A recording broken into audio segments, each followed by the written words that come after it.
അതെ, ഞാൻ ഇങ്ങനെ വഴി കൂടെ പോവായിരുന്നേ. അപ്പോൾ സൈഡിൽ കൂടെ മൊത്തം കുറേ മുല്ലമുട്ട് നിൽപ്പുണ്ടായിരുന്നു, മുല്ലപ്പൂ നിൽപ്പുണ്ടായിരുന്നു. അതും നല്ല കട്ടമുല്ല. അതേ കണ്ടില്ലേ, നല്ല കട്ടമുല്ല. മുല്ലപ്പൂ കണ്ട പ്രാന്താട്ടോ എനിക്ക്. മുല്ലപ്പൂ നന്നായി ഞാൻ കെട്ടുകയും ചെയ്യും. നമ്മുടെ തമിഴ്നാട് സ്റ്റൈൽ നല്ല അടിപൊളിയായിട്ട് കെട്ടും കേട്ടോ. നാളത്തേക്കുള്ള മുല്ലമുട്ടാണോ നിൽക്കട്ടെ അവിടെ. ഒരു എന്താണെന്നറിയത്തില്ല, മുല്ലപ്പൂ കണ്ടു കഴിഞ്ഞാൽ പിന്നെ വേറെ ഒന്നും വേണ്ട. ചോദിച്ചിട്ട് തന്നില്ലെങ്കിൽ അടിച്ചു മാറ്റുക തന്നെ, അത് മാത്രമേ രക്ഷയുള്ളൂ. അപ്പം ഞാനിപ്പം വഴി കൂടെ പോയപ്പം കണ്ടതല്ലേ, അപ്പം അത് കാരണം ഞാൻ ഒരു ഇലയൊക്കെ പറിച്ച് അതിലൊക്കെ ഇങ്ങനെ ഇട്ട് സംഘടിപ്പിച്ചു.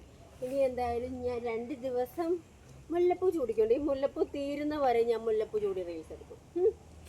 എങ്ങോട്ടും പോകുന്നില്ല. മുല്ലപ്പൂ ഉണ്ടാകുമ്പോൾ കല്യാണമൊന്നും കാണത്തില്ലേ, വീട്ടിൽ കൂടെ ഉണ്ടാകുമ്പോൾ. അല്ലെങ്കിൽ കല്യാണവും കാര്യങ്ങളും അതും ഇത് ഫംഗ്ഷനും കാര്യങ്ങളൊക്കെ ആയിരിക്കും.